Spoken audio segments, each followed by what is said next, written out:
क्या कजाकिस्तान ने एक बड़ी गलती की है? Su-30SM फाइटर जेट्स खरीदकर रफाल के मुकाबले ये चॉइस कितना सही है और इसका सेंट्रल एशियन रीजन की सिक्योरिटी पर क्या असर पड़ेगा? दोस्तों, आज हम एक ऐसी खबर पर चर्चा करेंगे जो सेंट्रल एशिया की डिफेंस डायनेमिक्स को पूरी तरह बदल सकती है। कजाकिस्तान ने हाल ही में 6 Su-30SM जेट्स खरीदे हैं, जबकि बहुत सारे डिफेंस एक्सपर्ट्स उम्मीद कर रहे थे कि वे फ्रेंच रफाल जेट्स खरीदेंगे। अब सवाल यह है कि क्या यह सिर्फ एक स्ट्रैटेजिक मूव है या इसके पीछे कुछ और वजहें हैं? क्या कजाकिस्तान का यह डिसीजन उसकी डिफेंस कैपेबिलिटी को बढ़ाएगा या फिर यह एक कॉम्प्रोमाइज है जो उन्हें महंगा पड़ सकता है?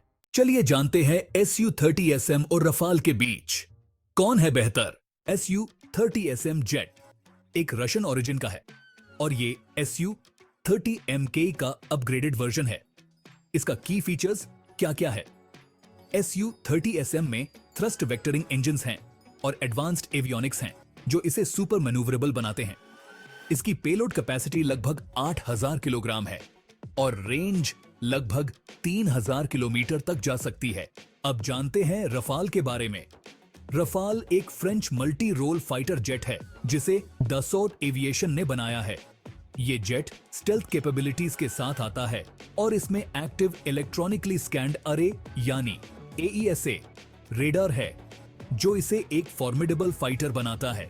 इन दोनों का अगर पेलोड एंड रेंज की तुलना करें तो राफाल की पेलोड कैपेसिटी भी इंप्रेसिव है और इसकी रेंज Su-30SM के मुकाबले थोड़ी कम है, लेकिन इसकी प्रेसिजन और एवियोनिक्स इसे एक लीथल ऑप्शन बनाते हैं। मतलब Su-30SM और रफाल की तुलना ऐसी है जैसे कि आप एक स्पोर्ट्स कार और एक लग्जरी सेडान के बीच चूज कर रहे हों। दोनों की अपनी अपनी खासियतें हैं, बस देखना यह है कि आपको कौन सी राइड पसंद है। कजाकिस्तान का डिसीजन और उसके पीछे की वजह क्या है? कजाकिस्तान का Su-30SM को चुनने का डिसीजन बहुत सारे डिफेंस एनालिस्ट्स को सरप्राइज कर रहा है। रफाल जेट्स काफी महंगे हैं और उनकी मेंटेनेंस कॉस्ट भी हाई है, लेकिन वही Su-30SM कंपैरेटिवली ज्यादा इकोनॉमिकल हैं। कजाकिस्तान पहले से ही रशियन एयरक्राफ्ट्स का इस्तेमाल कर रहा है, तो Su-30SM उनके एग्जिस्टिंग फ्लीट के साथ ज्यादा कंपैटिबल होगा। रशिया और कजाकिस्तान के बीच हिस्टोरिकली स्ट्रॉन्ग डिफेंस टाइज रहे हैं। ऐसे में रशिया से जेट्स खरीदना एक स्ट्रेटेजिक मूव भी हो सकता है। शायद कजाकिस्तान ने सोचा कि जब दोस्तों से काम चल रहा है तो फिर किसी और की क्यों जरूरत। अब जानते हैं इसका ग्लोबल इंपैक्ट और इस न्यूज का इफेक्ट के बारे में। Su-30SM की डिलीवरी से सेंट्रल एशिया में पावर बैलेंस पर कोई इमीडिएट इंपैक्ट नहीं पड़ेगा, लेकिन ये मूव कजाकिस्तान को रशियन इन्फ्लुएंस के और करीब ला सकता है। भारत के पास भी Su-30MKI जेट्स हैं और कजाकिस्तान का Su-30SM खरीदना भारत को एक नया एलाई दे सकता है, जिससे रीजनल डिफेंस स्ट्रेटजीज में कुछ बदलाव आ सकते हैं। लेकिन इसका ग्लोबल इंपैक्ट क्या होगा?